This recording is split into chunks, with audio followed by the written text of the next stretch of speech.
तो देवेभ्यो नमः। श्राद्ध पक्ष चल रहे हैं। बड़े भाव बड़ी श्रद्धा के साथ आप सभी लोग अपने अपने पूर्वजों के पितरों के श्राद्ध कर रहे हैं। आप में से किसी ने कहा कि भाई गुरु जी, श्राद्ध करते वक्त क्या क्या सावधानी रखें। मैं आपको कहूंगा, आपके पितर हैं, उनको दो रोटी सूखी भी खिला दोगे ना तो वो खुश होकर जाएंगे।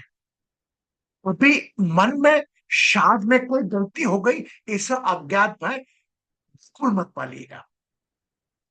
अब श्राद्ध में सावधानी क्या रखना है, जब भी जो भी तिथि पर आपके यहाँ श्राद्ध पक्ष आए, जैसे षष्टमी का श्राद्ध है, तो षष्टमी के श्राद्ध एक दिन पहले आप, 2 दिन पहले या तो पितृपक्ष में पूरे करें। वह सुबह उठकर पहला ग्रास, एक जो हमने आपको खीर का उपाय बनाया, जब भी जो लोग मेरी आवाज वापस सुन रहे हैं, खीर थोड़ी बनाकर एक रोजाना अपने घर के बाहर रखें। दूसरा, अपने घर में शाम को जब संध्या कालीन हो तब एक पितरों का दीपक जरूर लगाएं।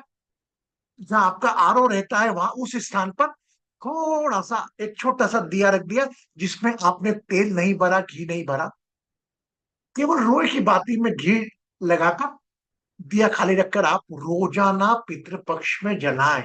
इससे वन पितरों का स्थान होता है वो, वहां पर आप जलाएं। और मैं तो कहूंगा हमेशा जलाएं।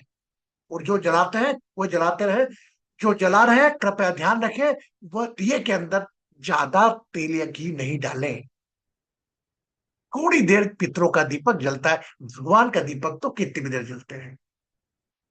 तीसरी चीज, जो आपके पितरों को पसंद था, जैसे मैं मेरे पिताजी का कर रहा हूं, मेरे पिताजी को जो पसंद था, कोशिश करके वह भोजन बनाने का प्रयास करें। अगर आप ये सोचें कि गुरु जी मेरे पिताजी तो कुछ खाते नहीं थे, डायबिटीज थी, वो खीर पूरी कैसे खिलाएं, पर भी कोई कंपलसरी नहीं है। ब्राह्मण के निमित्त भी, ब्राह्मण भी आज की तारीख में समझदार हो गया।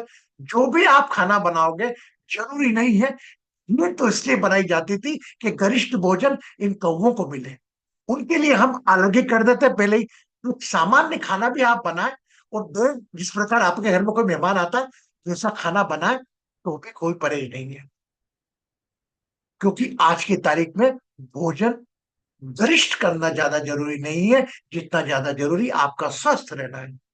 और गरिष्ठ भोजन जो कौवों को लगता है, वो सीधे की थाली थोड़ा निकाल लीजिए, एक प्रसाद के रूप में थोड़ी खीर बना लीजिए, थोड़ी पूड़ी बना लीजिए, थोड़े वो जो पसंद सब्जी है, और वो लेकर आप पांच अलग अलग, एक भिक्षुक को एक, आज की तारीख में ये धंधा हो गया कि कौवा खाने के लिए प्रोफेशनल लोग एक कौवा लेके बैठते हैं, वो सब लोग लाइन लगा के खड़े रहते हो।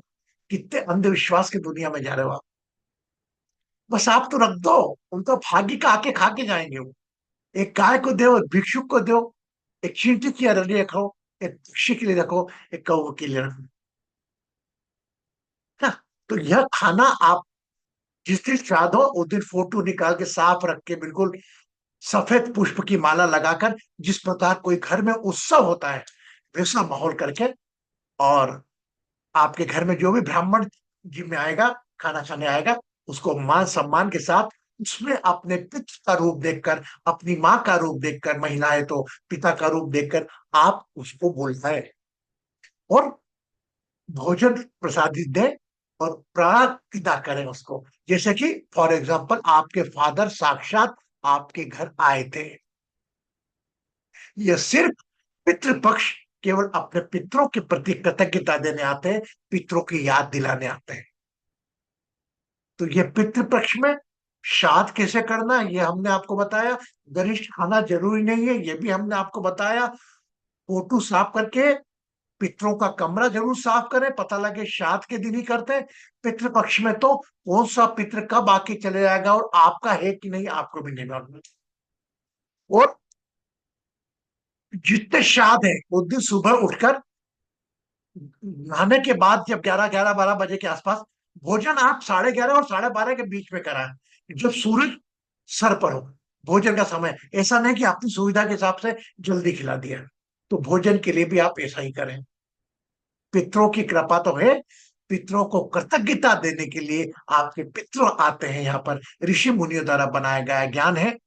ये जो 16 दिन की तिथि आती है अलग अलग, ये हर तिथि को अलग अलग होता है। और एक तिथि ऐसी आती है कि किसी को याद भी नहीं, वह सर्वपितृ अमावस्या है। उस दिन तो आप किसी एक को बुलाकर खिलाना ही है, भूल चूक का, अज्ञात लोगों का, है ना। तो श्राद्ध पर्व में ना रोए आंखों में आंसू। अगर आपके पिताजी आएंगे, आपकी आंखों आंसू में देखेंगे, दुखी होंगे, तो रोना भी नहीं।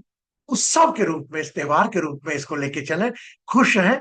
और बड़े भाव से, कोई बोझ बनाकर श्राद्ध का ये सेलिब्रेशन ना करें।